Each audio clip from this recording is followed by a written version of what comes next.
ಆಹಾಬನಿಗೆ ನಿನ್ನ ಮಗನ ಕಾಲಕ್ಕೆ ಬರುತ್ತೆ, ನಿನಗೀಗ ಇಲ್ಲ ಎಂಬುದಾಗಿ ದೇವರು ಹೇಳಿದರು. ಅವನು ಮಗನ ಕಾಲಕ್ಕೂ ಬೇಡ ಎಂಬುದಾಗಿ ಉದ್ದಕ್ಕೂ ಪ್ರಾರ್ಥಿಸುತ್ತಾ ಯಾಕೋಬನಾಗೆ ದೇವರನ್ನು ಗಟ್ಟಿ ಹಿಡಿತಿದ್ರೆ ಮಗನ ಕಾಲಕ್ಕೂ ಬರ್ತಿರ್ಲಿಲ್ಲ. ಮಗ ಸಮೇತ ಸುಂದರವಾಗಿ ದೇವರ ಮಹಿಮೆಗೋಸ್ಕರ ಪ್ರಜ್ವಲಿಸ್ತಿದ್ದ. ಆವತ್ತು ಅದನ್ನು ದೇವರವರಿಗೆ ನೆನಪಿಗೆ ತರಲಿಲ್ಲ. ಯಾಕಂದ್ರೆ ಅವನ ಪಾಪ ಘೋರವಾಗಿತ್ತು. ಅವನು ಕೊಲೆಗಾರನಾಗಿದ್ದ. ನನ್ನನ್ನು ಬಿಟ್ರೆ ಯಾರು ಇಲ್ಲ ಎಂಬ ಮೆರೀತಿದ್ದ. ಆದ್ರೆ ಯಾವಾಗ ಎಲಿಯನಿಗೆ ಅವನ ಗುಟ್ಟು ಗೊತ್ತಾಯ್ತು, ಆವಾಗ ತಗ್ಗಲ್ಪಟ್ಟ. ದೀನತ್ವದಿಂದ ದೇವರಿಗೆ ಮೊರೆ ಹೋದ. ಅದಕ್ಕೆ ದೇವರು ಕರುಣಿಸಿದ್ರು. ಆದ್ರೆ ಅವನ ಪಾಪ ಅವನ ವಂಶವನ್ನು ಬೆನ್ನಟ್ಟಿಕೊಂಡು ಬಂತು. ಇಂದು ಎಷ್ಟೋ ಕುಟುಂಬಗಳಲ್ಲಿ ಬೆನ್ನಟ್ಟಿಕೊಂಡು ಬರುವಂತ ದೋಷಗಳು, ಪಾಪಗಳು, ಶಾಪಗಳಿದ್ದಾವೆ. ಅದರಿಂದ ದೂರವಾಗಬೇಕು. ಪ್ರತಿನಿತ್ಯ ಸ್ವಾಮಿ ನನ್ನ ಶಾಪವನ್ನು ತೆಗೆದಕ್ಕೋಸ್ಕರ ಮುಳ್ಳಿನ ಕಿರೀಟ ಹೊಂದಿದ್ದಿ, ಅಥವಾ ಕ್ರೂಜೆಯಲ್ಲಿ ನಿನ್ನ ನೀನೆ ತೂಗಾಡಿಸಿಕೊಂಡಿ. ನನ್ನ ದೋಷ ಪಾಪವನ್ನೆಲ್ಲ ಪರಿಹರಿಸೋದಕ್ಕೋಸ್ಕರ ರಕ್ತ ಸುರಿಸಿ ನನ್ನನ್ನು ಪಾವನ ಮಾಡಿದ್ದಿ. ನನ್ನ ಕುಟುಂಬವನ್ನು ಅಂಟಿಕೊಂಡು ಬರುವಂತ ದೋಷ, ಪಾಪ, ಶಾಪಗಳು ಯಾವುದೇ ಇರಲಿ ಸರ್ವನಾಶವಾಗ್ಲಿ. ಇದೇ ನಮ್ಮ ಪೀಳಿಗೆಗೆ ಸ್ಟಾಪ್ ಆಗ್ಲಿ. ಇದು ಮುಂದೆ ಅಬ್ಬರಿಸಿಕೊಂಡು ಬಾರದಾಗಿ ನಮಗೆ ನೀನು ಸಹಾಯ ಮಾಡಿ ಎಂಬುದಾಗಿ ಪ್ರತಿ ದಿನ ನಾವು ಬೇಡಿದ್ದೆ. ಆದ್ರೆ ಖಂಡಿತ ನಮ್ಮನ್ನು ಬೆನ್ನಟ್ಟಿಕೊಂಡು ಬರುವ ಶಾಪ, ದೋಷ, ಪಾಪಗಳು ಕಂಪ್ಲೀಟ್ ದೂರ ಆಗುತ್ತೆ ಅನ್ನೋದ್ರಲ್ಲಿ ಸಂಶಯವೇ ಇಲ್ಲ. ಆಹಾಬನಿಗೆ ದೇವರ ಆ ವಿಷಯದಲ್ಲಿ ಮನವರಿಕೆ ಮಾಡಿಲ್ಲ. ಕಾರಣ ಅವನು ಕೊಲೆಗಾರನಾಗಿದ್ದ, ಅನೇಕರ ರಕ್ತವನ್ನು ಸುರಿಸಿದವನಾಗಿದ್ದ. ಅದಕ್ಕೆ ನಿನ್ನ ಮಗ ಅದನ್ನೆಲ್ಲ ಕಷ್ಟ ಅನುಭವಿಸುವಾಗ ನೀನ್ ಮಾಡಿದ ತಪ್ಪು ನಿನಗೆ ಜ್ಞಾಪಕ ಬರ್ಬೋದು. ನಿನ್ನಿಂದ ಎಷ್ಟು ಜನ ಉಸಿರು ನನ್ನ ಕಡೆಗೆ ಹಾಕಿದ್ದಾರೆ, ಸ್ವಾಮಿ ಇವನನ್ನು ನೋಡು ಎಂಬುದಾಗಿ ಎಷ್ಟು ಜನ ನಿನ್ನ ಚಿತ್ರ ಹಿಂಸೆಗೆ ನನ್ನನ್ನು ಬೇಡಿದ್ದಾರೆ, ನನ್ನ ಮೊರೆ ಹೋಗಿದ್ದಾರೆ. ಸ್ವಾಮಿ ಎಲ್ಲಿದ್ದಿ, ನೀತಿ ಎಲ್ಲಾಯ್ತು, ಸತ್ಯ ಎಲ್ಲೋ ಆಯ್ತು ಎಂಬುದಾಗಿ ಎಷ್ಟು ಜನ ಆರ್ಭಟಿಸಿದ್ದಾರೆ, ಉಸಿರು ಬಿಟ್ಟಿದ್ದಾರೆ. ಅದಕ್ಕೋಸ್ಕರ ನೀನು ನಿನ್ನ ಮಗನ ಕಾಲದಲ್ಲಿ ಅದನ್ನೆಲ್ಲ ನೋಡ್ಬೇಕೆಂಬುದಾಗಿ ದೇವರು ಅವನಿಗೆ ಆ ಟೈಮಲ್ಲಿ ಮನವರಿಕೆ ಮಾಡಿಲ್ಲ. ಅವನಿಗೆ ಮಾತ್ರ ಪಶ್ಚಾತ್ತಾಪದ ಹೃದಯ ಕೊಟ್ಟರು. ಇವತ್ತು ನಮ್ಗೆ ಆ ವಿಷಯದಲ್ಲಿ ವಿಶಾಲವಾಗಿ ಮನವರಿಕೆ ಮಾಡುವಂಗೆ ದೇವರು ಸಹಾಯ ಮಾಡ್ತಾ ಇದ್ದಾರೆ. ನಮ್ಮ ಸಂತಾನ, ನಮ್ಮ ಸಂತತಿ ದೇವರ ಆತ್ಮವನ್ನು ನೆಲೆಗೊಳಿಸಬೇಕು, ಆಶೀರ್ವಾದ ಹೊಂದಬೇಕು, ಪರಲೋಕ ಸೇರಬೇಕು. ಇದು ನಮ್ಮ ದೊಡ್ಡ ಪ್ರಾರ್ಥನೆಯಾಗಬೇಕು. ಹಾಗೆ ನಮ್ಮ ಸುತ್ತಮುತ್ತಲಿನ ಏರಿಯಾ, ನಮ್ಮ ತಾಲೂಕು, ನಮ್ಮ ರಾಜ್ಯ, ನಮ್ಮ ಜಿಲ್ಲೆ, ನಮ್ಮ ದೇಶ, ಹಾಗೆಲ್ಲ ರಾಷ್ಟ್ರಗಳು, ಇಡೀ ವಿಶ್ವನೇ ಸ್ವರ್ಗದಲ್ಲಿ ದೇವರೊಂದಿಗೆ ಸಂತೋಷಿಸಬೇಕು. ಸ್ವರ್ಗದಲ್ಲಿ ತಮ್ಮ ತಮ್ಮ ಹೆಸರುಗಳನ್ನು ಕುಟುಂಬವಾಗಿ ಬರೆಸಿಕೊಳ್ಳಬೇಕು. ನೀತಿ ಹೆಚ್ಚಾಗಬೇಕು, ನ್ಯಾಯ ಹೆಚ್ಚಾಗಬೇಕು, ಧರ್ಮ ಹೆಚ್ಚಾಗಬೇಕು. ಆದ್ರೆ ನೀತಿ, ನ್ಯಾಯ, ಸತ್ಯತೆ, ಪ್ರೀತಿ ಎನ್ನುವಂತ ಜೀವವುಳ್ಳ ಧರ್ಮವನ್ನು ನಾವು ಎತ್ತಿ ಹಿಡಿಯುತ್ತಾ ಅನೇಕರಿಗೆ ಈ ವಿಷಯದಲ್ಲಿ ಪ್ರಾರ್ಥಿಸುತ್ತಾ ದೇವರಿಗೋಸ್ಕರ ನಾವು ಜೀವಿಸಿ ನಾಶವಾಗುತ್ತಿರುವಂಥ ಆತ್ಮಗಳನ್ನು ದೇವರಿಗೆ ಒಪ್ಪಿಸುತ್ತಾ ನಮ್ಮ ಸೇವೆಯನ್ನು ಮಾಡಿ ನಾವು ಋಣಮುಕ್ತರನ್ನಿಸಿಕೊಳ್ಳಬೇಕು. ಇದಕ್ಕೋಸ್ಕರ ನಾವು ಕರೆಯಲ್ಪಟ್ಟು ಪಶ್ಚಾತ್ತಪಟ್ಟಂತ ವ್ಯಕ್ತಿ ಪ್ರಥಮವಾಗಿ ದೀನತ್ವಕ್ಕೆ ಬರ್ತಾನೆ. ದೀನತ್ವಕ್ಕೆ ಬಂದ ಮೇಲೆ ಅವನಿಗೆ, ಈಗ ಅಹಾಬನಿಗೆ ಆ ಟೈಮಲ್ಲಿ ಅವನ ತಪ್ಪು ಗೊತ್ತಾಗದಿದ್ರು ತನ್ನ ತಪ್ಪು ಬಯಲಾಯ್ತು ಎಂಬುದಾಗಿ ದೇವರ ಮೊರೆ ಹೋದ. ಅದೇ ಪ್ರಕಾರ ಲೂಕ 18, 13, 14 ಇಬ್ಬರು ಇರ್ತಾರೆ, ಸುಂಕದವನು ಮತ್ತೆ ಪರಿಸಾಯ. ಪರಿಸಾಯ ನಾನು ಕಾಣಿಕೆ ಕೊಡ್ತೇನೆ, ಉಪವಾಸ ಮಾಡ್ತೇನೆ, ಬೈಬಲ್ ಓದ್ತೇನೆ, ಪ್ರಾರ್ಥನೆ ಮಾಡ್ತೇನೆ, ಎಲ್ಲರಿಗಿಂತಲೂ ಶ್ರೇಷ್ಠವಾಗಿದ್ದೇನೆ ಎಂಬುದಾಗಿ ದೇವರ ಮುಂದೆ ಹೋಗಿ ಪ್ರಾರ್ಥಿಸ್ತಿದ್ದ. ಸುಂಕದವನಿಗೆ ತಾನು ಏನು ಎಂಬುದಾಗಿ ಗೊತ್ತಿತ್ತು. ದೇವರ ಮುಂದೆ ನನ್ನ ಚೆಲ್ಲಾಟ ನಡೆಯಲ್ಲ, ನಾನೇನಿದ್ರು ಪಾಪಿ, ದೇವರ ಮುಂದೆ ಅವನು ಪ್ರಾರ್ಥಿಸಿದ್ದು ಹೀಗೆ, ಸ್ವಾಮಿ, ಪಾಪಿಯಾದ ನನ್ನನ್ನು ಕರುಣಿಸು. ತಂದೆಯೇ, ಪಾಪಿಯಾದ ನನ್ನನ್ನು ಕರುಣಿಸು. ಅವನು ಪಾಪದಿಂದ ಬಿಡಿಸಿಕೊಂಡಿದ್ರು, ಪಾಪವನ್ನೆಲ್ಲ ಹರಿಕೆ ಮಾಡಿ ಶುದ್ಧ ಮಾಡಿಕೊಂಡಿದ್ರು, ಮತ್ತು ಪಾಪಿಯಾದ ನಮ್ಮನ್ನು ಕರುಣಿಸು ಎಂಬುದಾಗಿ ದೇವರ ಸಮ್ಮುಖದಲ್ಲಿ ತನ್ನನ್ನು ತಗ್ಗಿಸಿಕೊಂಡು ಬೇಡ್ತಾ ಇದ್ದ. ಕಾರಣ ಏನು? ಅವನಿಗೆ ಗೊತ್ತಿತ್ತು, ನಾನು ಪಾಪಿ. ಎಷ್ಟೇ ದೇವರನ್ನು ತೊಳೆದು ಶುದ್ಧ ಮಾಡಿದ್ರು, ನಾನು ತಾಯಿಯ ಗರ್ಭದಲ್ಲಿ ಹುಟ್ಟುವಾಗಲೇ ಜನ್ಮತ ಪಾಪಿಯಾಗಿದ್ದೇನೆ. ತಾಯಿಯ ಹೊಟ್ಟೆಯಲ್ಲಿ ನಾನು ಮಾತೃ ದ್ರೋಹಿ ಎಂಬುದಾಗಿ ದಾವೀದ ಹೇಳಿದ ಹಾಗೆ ಈ ಸುಂಕದವನಿಗೂ ಗೊತ್ತಿತ್ತು, ನಾನು ಪಾಪಿ ಎಂಬುದಾಗಿ. ನಾವು ದೇವರ ಸಮ್ಮುಖದಲ್ಲಿ, ಸ್ವಾಮಿ, ಪಾಪಿಯಾದ ನಮ್ಮನ್ನು ಕರುಣಿಸಿದ್ಯಲ್ಲ, ಸತ್ಯ ಸಿಗುವಂಗೆ ಮಾಡಿದ್ಯಲ್ಲ, ನಿನ್ನನ್ನು ಹುಡುಕುವಂತೆ ಮಾಡಿ, ನಂಬಿಕೆಯನ್ನು ವೃದ್ಧಿ ಮಾಡಿ, ಇವತ್ತು ನಿನ್ನ ಮಕ್ಕಳಾಗುವಂತ ಭಾಗ್ಯ ಕೊಟ್ಟಿದ್ಯಲ್ಲ, ನಿನಗೆ ಸ್ತೋತ್ರ ಸ್ತೋತ್ರ ಎಂಬುದಾಗಿ ಹೇಳಲೇಬೇಕು. ಫರಿಸಾಯನು ನಾನೆಲ್ಲದರಲ್ಲೂ ಕರೆಕ್ಟ್ ಇದ್ದೇನೆ ಎಂಬುದಾಗಿ ಗರ್ವಪಟ್ಟ. ಸುಂಕದವನು ಪಾಪಿಯಾದ ನನ್ನನ್ನು ಕರುಣಿಸು ಎಂಬುದಾಗಿ ಬೇಡುತ್ತನೇ ತಗ್ಗಿದ. ಅದರ ಅರ್ಥ ಏನು? ಸುಂಕದವನಿಗೆ ತನ್ನ ತಪ್ಪೇನೆಂಬುದಾಗಿ ಮನಸ್ಸಾಕ್ಷಿ ಹೇಳಿತ್ತು. ತನ್ನ ತಪ್ಪಿನ ವಿಷಯದಲ್ಲಿ ತಾನೇ ತೀರ್ಮಾನ ಮಾಡಿಕೊಂಡ. ಫರಿಸಾಯನಿಗೆ, ಅಹಬನಿಗೆ ತನ್ನ ತಪ್ಪಿನ ವಿಷಯದಲ್ಲಿ ತೀರ್ಮಾನ ಮಾಡಿಕೊಳ್ಳುವ ಶಕ್ತಿ ಇರಲಿಲ್ಲ ಅವರ ಗರ್ವದಿಂದ.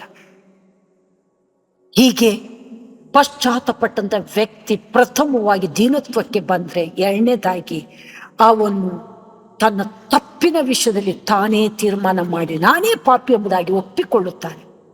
ಕೊಲೊಸ್ಸೆ 3:13 ಹೇಳುತ್ತೆ, ಬೇರೆಯವರ ಮೇಲೆ ತಪ್ಪು ಹೊರಿಸಲಿಕ್ಕೆ ಕಾರಣವಿದ್ರು ತಪ್ಪು ಹೊರಿಸದೆ ಒಬ್ರಿಗೊಬ್ರು ಕ್ಷಯಿಸಿಕೊಳ್ಳ್ರಿ, ಒಬ್ರಿಗೊಬ್ರು ಸಹಿಸಿಕೊಳ್ಳ್ರಿ, ಕ್ಷಮಿಸ್ರಿ. ಬೇರೆಯವರ ಮೇಲೆ ತಪ್ಪು ಹೊರಿಸಿಕೊಳ್ಳಬೇಡ್ರಿ, ಬೇರೆಯವರ ತಪ್ಪನ್ನು ಹೆಕ್ಲಿಕ್ಕೆ ಟ್ರೈ ಮಾಡಬೇಡ್ರಿ. ಒಂದು ವೇಳೆ ಅವರು ಹಾಳಾಗುತ್ತಿದ್ದಾರೆ ಅಂದ್ರೆ ಅವರನ್ನು ಹಟ್ಟು ಮಾಡಿ ದೇವರ ಕಡೆಗೆ ತಿರುಗಿಸಬೇಡ್ರಿ, ಪ್ರೀತಿಯಿಂದ. ಮತ್ತು ಕೇಳದಿದ್ರೆ ಅವರ ತಪ್ಪನ್ನು ಬಯಲು ಮಾಡ್ರಿ, ಅಂತೂ ಹಾಳಾಗ್ಲಿಕ್ಕೆ ಬಿಡಬೇಡ್ರಿ. ನಿನ್ನ ಗರ್ವ ಯಾರಿಗೂ ಗೊತ್ತಾಗಲ್ಲ ಎಂಬುದಾಗಿ ಎಣಿಸಿದ್ಯೋ? ಇಲ್ಲ, ನೀನು ನಿನ್ನ ಗರ್ವವನ್ನು ಬಿಡಬೇಕು, ನೀನು ತಗ್ಗಿಸಿಕೊಳ್ಳಬೇಕು ಎಂಬುದಾಗಿ ನಾವು ಹೇಳುವಾಗ ನಾವೇನು ಗರ್ವ ಮಾಡಿದ್ದೇವೆ? ಸದಾ ನಿಮಗೆ ನಮ್ಮ ಮೇಲೆ ತಪ್ಪೇನಾ ಎನ್ನುವಂಥ ರೀತಿಯಲ್ಲಿ ವರ್ತನೆ ಮಾಡಿದ್ರೆ ಅದು ರಿವರ್ಸ್ ಮಾತಾಯ್ತು, ಎದುರುತ್ತರ ಆಯ್ತು. ನಿಮ್ಮ ಮೇಲೆ ಕಾಳಜಿಟ್ಟುಕೊಂಡು, ಪ್ರೀತಿ ಇಟ್ಕೊಂಡು, ನೀವು ಕರೆಕ್ಟ್ ಆಗಬೇಕು, ಮಾರ್ಪಾಡು ಹೊಂದಬೇಕು, ತಗ್ಗಬೇಕು, ದೇವರ ಆಶೀರ್ವಾದಕ್ಕೆ ಪಾತ್ರರಾಗಬೇಕೆಂಬುದಾಗಿ ದೇವರೇ ನಮ್ಮ ಮೂಲಕ ನುಡಿಸುವಂತ ಮಾತಾಗಿದೆ. ರಿವರ್ಸ್ ಯಾರಿಗೆ ಮಾತಾಡಿದ್ದು? ದೇವರಿಗೆ ಹೊರತು ಮನುಷ್ಯನಿಗೆ ಅಲ್ಲ, ಸೇವಕರಿಗಲ್ಲ. ನಿನ್ನ ಕಣ್ಣು ಗುಡ್ಡೆಯನ್ನು ತಾಕುವನು ನನ್ನ ಕಣ್ಣು ಗುಡ್ಡೆಯನ್ನು ತಾಕುವನಾಗಿದ್ದಾನೆ. ಒಂದು ಸಲ ನನಗೆ ಜೋರಾಗಿ ಒಬ್ರು ಬೈದ್ರು. ನಾನು ಬಿಕ್ಕಿ ಬಿಕ್ಕಿ ಅಳ್ತಾ ಇದ್ದೆ. ಸ್ವಾಮಿ, ಹಿಂಗೂ ಇದ್ದಾರ? ಅದು ಕ್ರೈಸ್ತರ ಎಣಿಸ್ಕೊಂಡವ್ರು. ಹಿಂಗೂ ಇದೆನಾ? ನನ್ನನ್ನು ಯಾಕೆ ಇವರ ಮಧ್ಯದಲ್ಲಿ ಕರ್ಕೊಂಡು ಹೋದಿ ಎಂಬುದಾಗಿ ನಾನು ಅಳುವಾಗ, ನೀನು ವಾಕ್ಯದಲ್ಲೇ ನನಗೆ ಸಮಾಧಾನ ಪಡಿಸುವಂತಿದ್ದೀನಿ, ನೀನೇನೂ ಇಲ್ಲ ಎಂಬುದಾಗಿ ದೇವರ ವಾಕ್ಯ ತಿದ್ರೆ, ನಿನ್ನ ಕಣ್ಣು ಗುಡ್ಡೆಯನ್ನು ತಾಕು, ನನ್ನ ಕಣ್ಣು ಗುಡ್ಡೆ ತಾಕುವನಾಗಿದ್ದಾನೆ. ಆತ ನಿನಗಲ್ಲ ಹೇಳಿದ್ದು, ನನಗೆ ಸಮಾಧಾನವಾಗಿರು. ನಾನು ನನ್ನ ಕೋಪವನ್ನು ಮಹಿಮೆಯೋಪಾದಿಯಲ್ಲಿ ಆತನಲ್ಲಿ ತೋರ್ಪಡಿಸುವೆನು. ಬೇಗನೆ ನೀನು ಇದನ್ನು ತಿಳಿದುಕೊಂಡು ಮುಯಿಗೆ ಮುಯಿ ತೀರಿಸುವುದು ನನ್ನದು, ನಿನ್ನ ಕೆಲಸ ಅಲ್ಲ ಎಂಬುದಾಗಿ ದೇವರು ವಾಕ್ಯ ಕೊಟ್ಟು ಹಾಗೆ ಬೇಗನೆ ನ್ಯೂಸ್ ಬಂತು. ಎಲ್ಲಿ ತನಕ ಅಂದ್ರೆ ಡೆತ್ತೆ ಆಯ್ತು ಅನ್ನೋಂಥ ವಿಷಯ. ನಾನು ಅದನ್ನು ಯಾಕೆ ಹೇಳ್ತೇನೆ ಅಂದ್ರೆ, ದೇವರನ್ನು ತಿಳ್ಕೊಳ್ಳೋದು ಸಾಮಾನ್ಯ ವಿಷಯ ಅಲ್ಲ ಪ್ರಿಯ. ದೇವರು ಎಷ್ಟು ಸಮಾಧಾನದ ಪ್ರಭು, ಅಷ್ಟೇ ಗಂಭೀರವಾದಂಥ ಪ್ರಭು ಆಗಿದ್ದಾರೆ. ತೀಕ್ಷ್ಣವಾದ ಕೋಪಿಷ್ಠರಾಗಿದ್ದಾರೆ. ನೀತಿಗೆ, ನ್ಯಾಯಕ್ಕೆ ಅವರು ಸಮಾಧಾನವಾಗಿದ್ರೆ, ಅನ್ಯಾಯಕ್ಕೆ, ದುಷ್ಟತ್ವಕ್ಕೆ ಅವರು ಕೋಪದ ಮುಖವುಳ್ಳವರಾಗಿದ್ದಾರೆ. ಅವರಿಗೆ ಬೇಕಾದಂತ ಇಷ್ಟ ಯಜ್ಞ ನೀತಿಯೇ. ನಿಮ್ಮ ಪ್ರಾರ್ಥನೆ ವಿಜ್ಞಾಪನೆಗಳಿಗಿಂತಲೂ ಹೆಚ್ಚಾಗಿ ನನಗೆ ಬೇಕಾದದ್ದು ನಿಮ್ಮ ನೀತಿ ನ್ಯಾಯ. ನೀತಿ ನ್ಯಾಯಕ್ಕೆ ಮೆಚ್ಚುವನಷ್ಟು ನಾನು ಇನ್ಯಾವುದಕ್ಕೂ ಮೆಚ್ಚುವವನಲ್ಲ. ನೀತಿ ನ್ಯಾಯಗಳಿಂದ ಕೂಡಲ್ಪಟ್ಟು ನೀವು ಪ್ರತಿದಿನ ನನಗೆ ಸ್ತೋತ್ರ ಹೇಳುವುದಾದ್ರೆ ಅದು ನನಗೆ ಇಷ್ಟವಾದ ಕಾಣಿಕೆ. ಇಂದು ನಮಗೆ ಸ್ತೋತ್ರ ಹೇಳಲಿಕ್ಕೆ ಸವಿಸ್ತಾರವಾಗಿ ಜ್ಞಾನವನ್ನು ದೇವರು ಅನುಗ್ರಹಿಸಿದ್ದಾರೆ. ನಮ್ಮ ಆಹಾರ ದೇವರಿಂದ, ನಮ್ಮ ಆರೋಗ್ಯ ದೇವರಿಂದ, ನಮ್ಮ ಸಮಾಧಾನ ದೇವರಿಂದ, ನಮ್ಮ ನಿದ್ದೆ ದೇವರಿಂದ, ನಮ್ಮ ಆಶೀರ್ವಾದ ದೇವರಿಂದ, ನಮ್ಮೆಲ್ಲ ಉಪಕಾರ ಅಗತ್ಯತೆಗಳು ಅಥವಾ ನೀರು ಬೆಳಕು ಎಲ್ಲವೂ ದೇವರಿಂದ, ಸೃಷ್ಟಿಕರ್ತನಿಂದ, ಸರ್ವೇಶ್ವರನಿಂದ, ಪರಮಾತ್ಮನಿಂದ, ಕರ್ತನಾದ ಯೇಸುವಿನಿಂದ. ಇಂದು ನಮಗೆ ಪಾಪದ ದೋಷ ನೀಕಲ್ಪಟ್ಟದ್ದು, ಪಾಪ ಪರಿಹಾರ ಆದದ್ದು, ದೇವ ಮಕ್ಕಳನ್ನಿಸಿಕೊಂಡದ್ದು, ದೇವರನ್ನು ಹುಡುಕುವಂತೆ ಮಾಡಿ ನಂಬಿಕೆಯನ್ನು ವೃದ್ಧಿ ಮಾಡಿ ದೇವರಲ್ಲಿ ಇವತ್ತು ಸಂತೋಷವಾಗಿ ಧೈರ್ಯವಾಗಿ ಮುಂದೆ ಸಾಗುತ್ತಾ ದೇವರನ್ನು ಲೋಕಕ್ಕೆ ಪ್ರಕಟಿಸುವಂತ ಮಹಾ ಸೇವಾ ಸೌಭಾಗ್ಯವನ್ನು ಹೊಂದಿದ್ದೇವೆ ಅಂದ್ರೆ ಅದಕ್ಕೆಲ್ಲ ಕಾರಣ ದೇವರು. ಅದಕ್ಕೋಸ್ಕರ ಪ್ರತಿದಿನ ಎಲ್ಲಾ ವಿಷಯಕ್ಕೂ ನಾವು ದೇವರಿಗೆ ಸ್ತೋತ್ರ ಹೇಳಲೇಬೇಕು. ಅದಕ್ಕೆ ದಾವಿದ ನನ್ನ ಬಾಯಲ್ಲಿ ನಿನ್ನ ಸ್ತೋತ್ರವಲ್ಲದೆ ಮತ್ತೊಂದಿಲ್ಲ ಎಂಬುದಾಗಿ ಹೇಳಿದ. ನಮ್ಮ ಬಾಯಲ್ಲಿ ಹಾಗಿದೆನ? ನಾನು ಹುಟ್ಟಿದಂದಿನಿಂದ ಪಾಪಿ, ಮಾತೃ ಗರ್ಭವನ್ನು ಹೊಂದಿದ ದಿನದಿಂದಲೂ ನಾನು ದ್ರೋಹಿಯೇ. ಯಥಾರ್ಥತ್ವವೇ ನಿನಗಿಷ್ಟ ಯಜ್ಞ. ಈ ಸೋಪ್ ಗಿಡದ ಮರಳನ್ನ ಹೇಗೆ ದೂರ ಮಾಡ್ತೀವಿ ಹಾಗೆ ನನ್ನ ಪಾಪವನ್ನೆಲ್ಲ ದೂರ ಮಾಡಿ ಶುದ್ಧತ್ವವನ್ನು ಅನುಗ್ರಹಿಸು. ಶುದ್ಧ ಹೃದಯದಿಂದ ನನ್ನನ್ನು ನಿರ್ಮಿಸು. Create me in your pure heart. ದಾವಿದ ಕೇಳುವಂತ ಮಾತು. ನಾವು ಅದನ್ನು ಪ್ರತಿದಿನ ಕೇಳಿ ಸ್ತೋತ್ರ ಮಾಡುತ್ತಾ ನಮ್ಮ ಭಕ್ತಿಯನ್ನು ವೃದ್ಧಿ ಮಾಡಿಕೊಂಡು ದೇವರಿಗೋಸ್ಕರ ಜೀವಿಸಬೇಕು. ಹೀಗೆ ದೀನತ್ವಕ್ಕೆ ಬಂದಂತ ವ್ಯಕ್ತಿ ತನ್ನ ತಪ್ಪಿನ ವಿಷಯದಲ್ಲಿ ಅರ್ಥ ಮಾಡ್ಕೊಳ್ತಾನೆ. ಬೇರೆಯವರ ಬಗ್ಗೆ ತೋರು ಬೆರಳು ಬೇರೆಯವರ ಬಗ್ಗೆ ತಪ್ಪು ಹೊರಿಸಿದ ಹೆಬ್ಬೆರಳು ತನ್ನನ್ನೇ ನೀನೇ ಪಾಪಿ ಎಂಬುದಾಗಿ ಒಪ್ಪಿಕೊಳ್ಳುವ ರೀತಿಯಲ್ಲಿ ಇದೆ. ಹಾಗಾಗಿ ಹೆಬ್ಬೆರಳಿನಂತೆ ನಾವೇ ಪಾಪಿಗಳು. ಒಂದು ವೇಳೆ ನಮ್ಮ ಮುಂದೆ ಯಾರಾದರೂ ಪಾಪ ಮಾಡೋರಿದ್ರೆ ಸಮಾಧಾನವಾಗಿ ಅವರಿಗೆ ತಿಳಿ ಹೇಳ್ತಾ ಇರೋಣ. ಅವರು ಮತ್ತೂ ದರ್ಪ ಮಾಡಿದ್ರೆ ಅವರಿಗೋಸ್ಕರ ಪ್ರಾರ್ಥಿಸೋಣ. ಅವರ ಮುಂದೆ ಮೌನವಾಗಿರಿ, ಮೌನವಾಗಿರಿ. ಅವರಿಗೋಸ್ಕರ ಆಳದಿಂದ ಪ್ರಾರ್ಥಿಸ್ರಿ. ಮತ್ತೂ ನಿಮ್ಮನ್ನು ತುಳಿಲಿಕ್ಕೆ ಬರ್ತಾ ಇದ್ರೆ ಸ್ವಾಮಿಗೆ ಹೇಳ್ಕೊಳ್ರಿ, ಸ್ವಾಮಿ ನಮ್ಮನ್ನು ನಡೆಸಿದ ದೇವರು ಅವರನ್ನು ನಡೆಸು, ಅವರಿಗೂ ಸಹಾಯ ಮಾಡು. ತಿಳಿಯದೆ ತಪ್ಪು ಮಾಡ್ತಿದ್ದಾರೆ. ಇದುವರೆಗೆ ನಿನ್ನನ್ನು ಆಳವಾಗಿ ಪ್ರೀತಿಸಿದ್ದಾರೆ, ನಂಬಿದ್ದಾರೆ. ನಿನ್ನ ಹೆಜ್ಜೆ ಚಾಡಲಿ ಸಾಗಿಸಿ ನಿನ್ನ ವಾಕ್ಯಕ್ಕೆ ವಿಧೇಯರಾಗುವಂತ ಶಕ್ತಿ ಕೊಡು ಎಂಬುದಾಗಿ ಬೇಡೋಣ. ದೇವರು ಖಂಡಿತ ಸಹಾಯ ಮಾಡ್ತಾರೆ. ಅದು ಬಿಟ್ಟು ಅನ್ಯಾಯವಾಗಿ ಅದರಿಂದಲೇ ಮನೆಯಲ್ಲಿ ಕಿರಿ ಕಿರಿ ಕಿರಿ ಕಿರಿ ಜಗಳ ಜಗಳ ಜಗಳ. ನಾನು ಅಸಹ್ಯ ಪಡುವಂತ 7ನೇ ಅಂಶ ಮನೆಯಲ್ಲಿ ಜಗಳ ಹುಟ್ಟಿಸುವಂತ ಅಂಶ. ಮನೆಯಲ್ಲಿ ಜಗಳ ಹುಟ್ಟಿಸುವುದು ಬೇಡ. ಆದಷ್ಟು ಮನೆಯನ್ನು ಸ್ವರ್ಗ ಮಾಡಿಕೊಂಡು ಆದಷ್ಟು ಸಮಾಧಾನವಾಗಿರ್ಲಿಕ್ಕೆ ಪ್ರಯತ್ನಿಸೋಣ. ಯಾಕಂದ್ರೆ ನಾವು ದೇವರ ಮಕ್ಕಳು, ದೇವರನ್ನು ಅರ್ತಿದ್ದೇವೆ. ದೇವರ ಸತ್ಯ ನಮ್ಮನ್ನು ಹುಡುಕಿಕೊಂಡು ಬಂದಿದೆ. ಆ ಸತ್ಯದಲ್ಲಿ ನಾವು ಬೆಳೀತಾ ಇದ್ದೇವೆ. ನಾವಾಗಿ ದೇವರನ್ನು ಹುಡುಕಿಕೊಂಡು ಹೋಗಿಲ್ಲ. ದೇವರ ವಾಕ್ಯ ಹೇಳ್ತಿದೆ, ನೀವಾಗಿ ಬಂದಿಲ್ಲ, ನಾನೇ ನಿಮ್ಮ ಅಲ್ಪ ಸ್ವಲ್ಪ ಯಥಾರ್ಥತೆ ಒಳ್ಳೆತನ ನೋಡಿ ನಾನೇ ನಿಮ್ಮನ್ನು ಹುಡುಕಿಕೊಂಡು ಬಂದಿದ್ದೇನೆ. ಇವತ್ತು ನಾವು ಕೃಪೆಯ ಮಕ್ಕಳು, ದೇವ ಮಕ್ಕಳು, ಪರಲೋಕದ ಸ್ವಾಸ್ಥ್ಯ. ಹಾಗಿರುವಾಗ ನಮ್ಮನ್ನು ನಾವು ಅರ್ಥ ಮಾಡಿಕೊಂಡು ನಮ್ಮ ಮನಸ್ಸಾಕ್ಷಿ ನಾನೇ ಸರಿ ಇಲ್ಲ ಎಂಬುದಾಗಿ ಹೇಳುತ್ತಾ ಯಾವುದೇ ಒಂದು ಅಂಶ ಬಂದ್ರು ನಾನೇ ಸರಿ ಇಲ್ಲ, ಅದಕ್ಕೋಸ್ಕರ ಹಿಂಗಾಯ್ತು ತೋರ್ ಬರಲು ಬೇರೆಯವರ ಮೇಲೆ ತಪ್ಪೋರ್ಸೋದು ಬೇಡ. ಕೊಲಸ್ಯ 3:13 ಬೇರೆಯವರ ಮೇಲೆ ತಪ್ಪು ಹೊರಿಸ್ಲಿಕ್ಕೆ ಕಾರಣ ಬಿಟ್ರು ತಪ್ಪು ಹೊರಿಸದೆ ಅವರನ್ನು ಸಹಿಸಿರಿ, ಕ್ಷಮಿಸಿರಿ, ಪ್ರೀತಿಸಿರಿ. ಇದು ದೇವ ಮಕ್ಕಳಾದಂಥ ನಮಗೆ ವೈರಿಗಳೇ ಇರಲಿ, ಶತ್ರುಗಳೇ ಇರಲಿ, ನಮಗೆ ಅವರು ವಿರುದ್ಧವಾಗಿ ಒಳ ಸಂಚು ಮಾಡಿ ಕುಯುಕ್ತಿ ಮಾಡೋರೇ ಇರಲಿ, ಅವರು ತಿಳಿಯದೆ ಮಾಡ್ತಿದ್ದಾರೆ. ಆದರೆ ನಮ್ಮ ಮೂಲಕ ಅವರಿಗೆ ದೇವರ ಮಹಿಮೆ ಪ್ರಕಟವಾಗಬೇಕು. ನಮ್ಮ ಮೂಲಕ ಅವರು ದೇವರು ಯಾರೆಂಬುದನ್ನು ತಿಳ್ಕೊಳ್ಳಬೇಕು. ಇದು ನಮ್ಮ ದೊಡ್ಡ ಭಾರವಾಗಿರಲಿ. ಪಶ್ಚಾತ್ತಪಟ್ಟಂತ ವ್ಯಕ್ತಿ ದೀನತ್ವಕ್ಕೆ ಬಂದು ತನ್ನ ತಪ್ಪಿನ ವಿಷಯದಲ್ಲಿ ನಾನೇ ಸರಿಯಿಲ್ಲ ಎಂಬುದಾಗಿ ಎಲ್ಲವನ್ನು ತೀರ್ಮಾನ ಮಾಡಿಕೊಳ್ತಾನೆ. ತೀರ್ಮಾನ ಮಾಡಿಕೊಂಡ ಮೇಲೆ ಏನು, ಅವನು ನೀತಿವಂತನಾಗ್ತಾನೆ.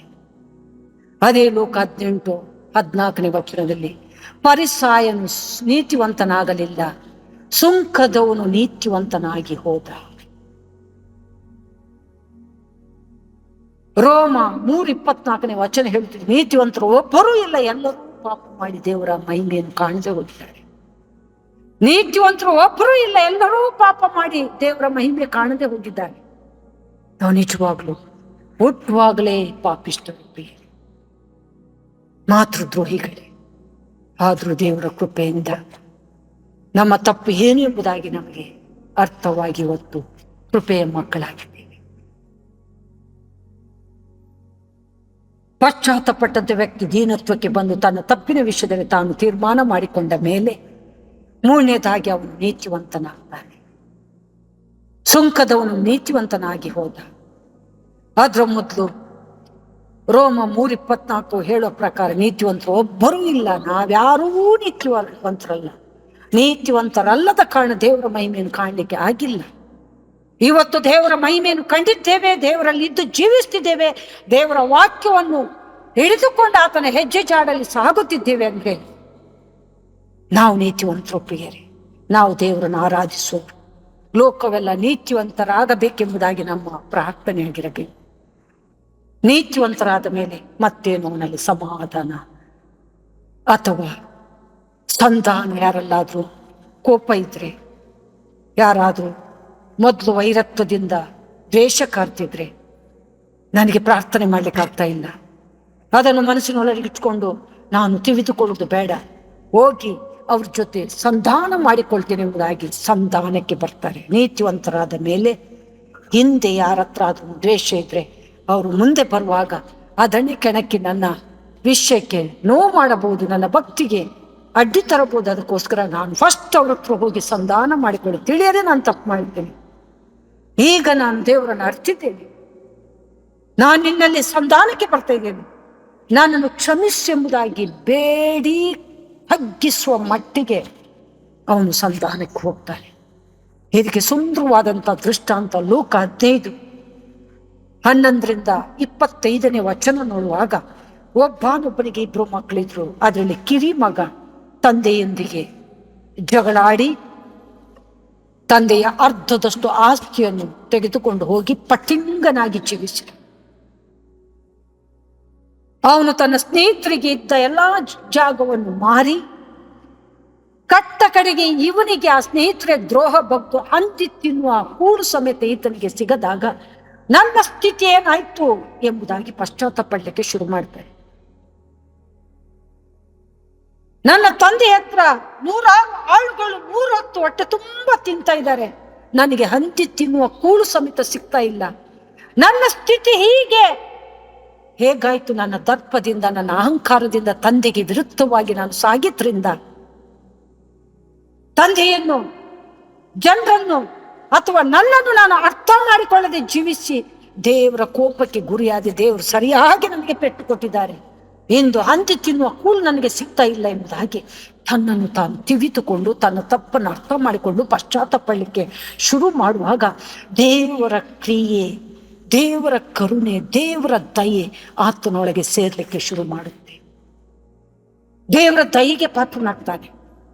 ದೇವರ ದಯೆಗೆ ಪಾತ್ರನಾದಾಗ ಆತನು ಹೇಳಿದಂತ ಮಾತು, ನಾನಿಲ್ಲೇ ಕೂತ್ರೆ ಪ್ರಯೋಜನ ಇಲ್ಲ, ಹೋಗಿ ನನ್ನ ತಂದೆಯ ಮುಂದೆ, ಅಪ್ಪ ನಿನ್ನ ಮುಂದೆಯೂ ದೇವರ ಮುಂದೆ ನಾನು ದೊಡ್ಡ ಪಾಪಿ, ನಿನ್ನ ಮಗನೆನಿಸಿಕೊಳ್ಳಿಕ್ಕೂ ನನ್ನಲ್ಲಿ ಯೋಗ್ಯತೆ ಇಲ್ಲ, ನಿನ್ನ ಜೊತೆ ಆಳುಗಳು 3 ಹೊತ್ತು ತಿಂತ ಇದ್ದಾರೆ, ನಿನ್ನ ಮಗನೆನಿಸಿಕೊಂಡ ನನಗೆ ಹೊಟ್ಟೆಗೆ ಊಟ ಇಲ್ಲ, ಯಾಕೆ ಈ ಸ್ಥಿತಿ ಬಂತು?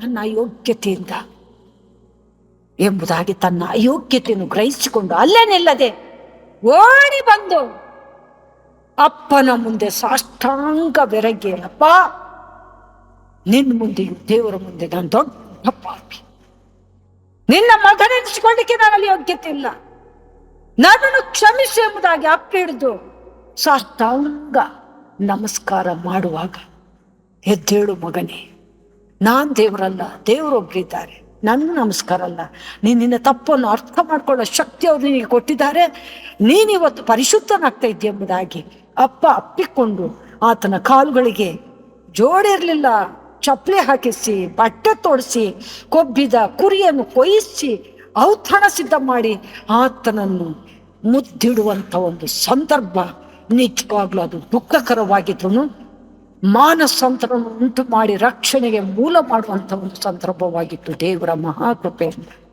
ಆ ತಂದೆ ಎಷ್ಟು ಬೇಡಿದೆಯೇನೋ, ಆ ಕಿರಿಮಗ ಆಸ್ತಿ ತಗೊಂಡು ಹೋಗಿ ಹಾಳಾಗಿ ಜೀವಿಸುವಾಗ ದೇವರ ಕರುಣೆ ತಂದೆಯ ಪ್ರಾರ್ಥನೆಗೆ ಉತ್ತರ ಸಿಕ್ಕಿತ್ತು. ಆ ಮಗನಿಗೆ ದೇವರ ಕರುಣೆ ದಯೆ ದೊರಕಿತು.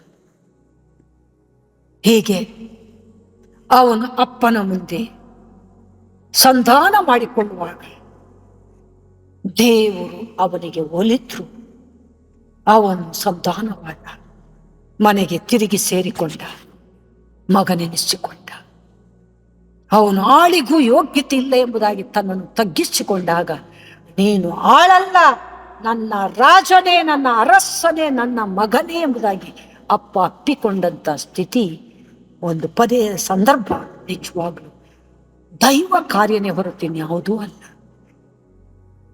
ಈ ರೀತಿಯ ಪಶ್ಚಾತ್ತಾಪ ದೇವರಿಗೆ ಇಷ್ಟ ಯಜ್ಞ ಎಂಬುದಾಗಿ ದೇವರ ವಾಕ್ಯ ಹೇಳ್ತಿದೆ.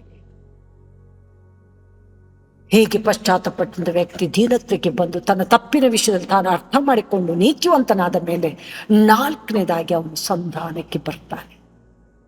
ತನ್ನ ತಪ್ಪನ್ನು ಅರ್ಥ ಮಾಡಿಕೊಂಡಾಗ ಯಾರನ್ನು ಕೋಪ ಹಿಂದಿದ್ದಿದೆ ಎಂಬುದಾಗಿ ಎಲ್ಲವನ್ನು ಅರ್ಥ ಮಾಡಿಕೊಳ್ತಾನೆ ನೀತಿವಂತನಾದ ಮೇಲೆ.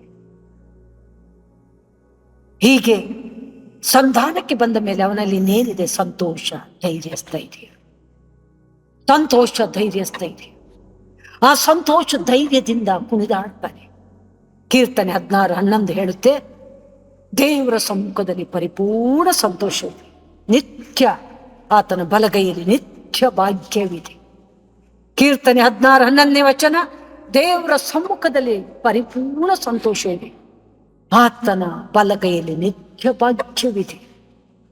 ಅದನ್ನು ಅನುಭವಿಸಿದ ಪಶ್ಚಾತ್ತಪಟ್ಟಂತ ವ್ಯಕ್ತಿ, ಪಶ್ಚಾತ್ತಪಟ್ಟ ವ್ಯಕ್ತಿಯಲ್ಲಿ ತರದ ಬದಲಾವಣೆಗಳನ್ನು, ಮಾರ್ಪಾಟನ್ನು ದೇವರೇ ಮಾಡಿದ್ರು. ಪರಿಪೂರ್ಣವಾದಂಥ ಸಂತೋಷವನ್ನು ಅನುಭವಿಸಿದ. ಒಬ್ಬ ಪಾಪಿ ದೇವರ ಕಡೆಗೆ ತಿರುಗುವಾಗ ಸಂತೋಷ ಉಂಟಾಗುವ, ನೀತಿವಂತನಾಗುವ, ತನ್ನ ತಪ್ಪಿನ ವಿಷಯದ ಅರ್ಥ ಮಾಡಿಕೊಂಡು ತನ್ನನ್ನು ಕಂಪ್ಲೀಟ್ ತಗ್ಗಿಸಿಕೊಂಡಾಗ, ಮನಸ್ಸಿನ ವಿಷಯದಲ್ಲಿ, ಹಿಜ್ಕೀಯನ ವಿಷಯದಲ್ಲಿ ದೇವರ ವಾಕ್ಯ ಹೇಳ್ತಿದ್ದ, ಅವರು ಬಹಳವಾಗಿ ತಮ್ಮನ್ನು ತಗ್ಗಿಸಿಕೊಂಡ್ರು. ಹಾಗೆ ಇಲ್ಲಿ ಕಿರಿಮಗ ಬಹಳವಾಗಿ ತಗ್ಗಿಸಿಕೊಂಡ, ಅಹಬ್ಬ ಬಹಳವಾಗಿ ತಗ್ಗಿಸಿಕೊಂಡ, ಸುಂಕದವನು ಬಹಳವಾಗಿ ತಗ್ಗಿಸಿಕೊಂಡ.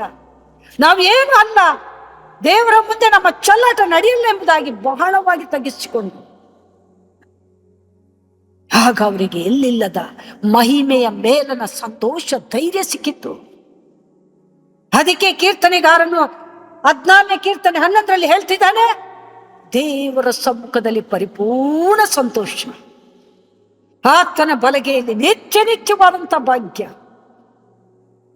ಲೂಕ 15:10 ಹೇಳುತ್ತಿದೆ, ಒಬ್ಬ ಪಾಪಿ ದೇವರ ಕಡೆಗೆ ತಿರುಗಿದ್ರೆ ದೇವ ದೂತರಿಗೆ ಒಂದು ದೊಡ್ಡ ಸಂತೋಷವಾಗುತ್ತೆ ಅಂತೆ. ಹಾಗಿದ್ರೆ ದೇವರಿಗೆ ಎಷ್ಟು ಸಂತೋಷವಾಗ್ಲಿಕ್ಕಿಲ್ಲ.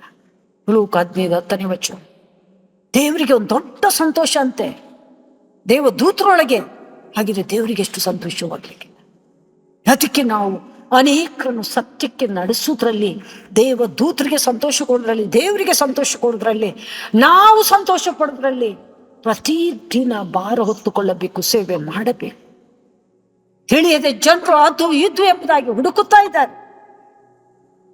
ಈ ವಾರದಲ್ಲಿ ಒಬ್ರು ನಾನಾ ರೀತಿಯಲ್ಲಿ ದೇವರನ್ನು ಹುಡುಕುತ್ತಿದ್ದಾರೆ. ನಾವು ದೇವರ ಬಗ್ಗೆ ಹೇಳಿದ್ರೆ ಪಾಪ ಪರಿಹಾರಕ್ಕೆ ಅದು ಕ್ರಿಸ್ತೇಸು ಒಬ್ಬರೇ, ಅವರ ರಕ್ತದಿಂದಲೇ ಪಾಪ ಪರಿಹಾರ ಎಂಬುದಾಗಿ ಒತ್ತಿ ಹೇಳಿದ್ರು ಅವರ ತಲೆಗೆ ಹೋಗ್ತಾ ಇಲ್ಲ. ಕಾರಣ ಗರ್ವ. ಹುಡುಕುತ್ತಿದ್ದಾರೆ, ಮೇಲಿನ ಮೇಲೆ ಕಷ್ಟ ಬರ್ತಾ ಇದೆ, ಆದ್ರೂ ಸತ್ಯವನ್ನು ವಿಶಾಲ ರೀತಿಯಲ್ಲಿ ಬ್ರಾಡ್ ಮೈಂಡ್ ಅಲ್ಲಿ ಹೇಳ್ಕೊಳ್ಳಿಕ್ಕೆ ಶಕ್ಯ ಇಲ್ಲ. ದೇವರವರಿಗೆ ದಯೆ ತೋರಿಸ್ತಾ ಇಲ್ಲ. ಹತ್ರ ಬರ್ತಾ ಇದ್ದಾರೆ, ಮತ್ತೆ ಮತ್ತೆ ದೂರ ಹೋಗ್ತಾ ಇದ್ದಾರೆ. ಕಾರಣ ಏನು? ದೇವರು ದಯೆ ತೋರಿಸ್ತಾ ಇಲ್ಲ. ಪಾಪಗಳು, ದೋಷಗಳು ಅಥವಾ ಗರ್ವಗಳು ಜಾಸ್ತಿ ಇದಾವೆ. ಅದಕ್ಕೆ ಎಲ್ಲವೂ ಹಿಂದಟ್ಟಿ ಹೋಗ್ತಾ ಇದೆ. ಇನ್ನೇನು ಹೀಗೀಗೆ ಆಗಿದೆ, ನಾನಿನ್ನು ದೇವರಿಗೋಸ್ಕರ ಸ್ಟೆಪ್ ತಗೊಂಡ್ರೆ ಪೆಂಡಿಂಗ್ ಅಲ್ಲಿ ಇಟ್ಕೊಳ್ಳಿ ಅನ್ನುವಂಥ ಮಾತುಗಳು. ನೋಡ್ರಿ, ನಮ್ಮನ್ನು ನಾವು ಪರೀಕ್ಷಿಸೋಣ. ಎಷ್ಟು ಸುಲಭದಲ್ಲಿ ನಿರ್ಭಯರಾಗಿ ದೇವರ ಮಹಾಕೃಪೆಯಿಂದ ಸತ್ಯ ನಮ್ಮ ಬಳಿಗೆ ಬಂತು. ಇವತ್ತು ಆ ಸತ್ಯ ನಮ್ಮಿಂದ ಬಿಟ್ಟು ಹೋಗದೆ ಅಂಟಿಕೊಂಡಿದೆ. ಎಷ್ಟೋ ಜನರು ಸತ್ಯ ಹತ್ರ ಬರುವಾಗ ನಾನಾ ರೀತಿಯ ನೆಪ ಹೇಳ್ಕೊಂಡು ದೂರ ಹೋಗ್ತಾ ಇದ್ದಾರೆ. ಕಷ್ಟ ಮೇಲಿಂದ ಬಂದ್ರು ದೂರ ಹೋಗ್ತಾ ಇದ್ದಾರೆ. ನಮಗೆ ಕಷ್ಟಗಳಿಲ್ಲ.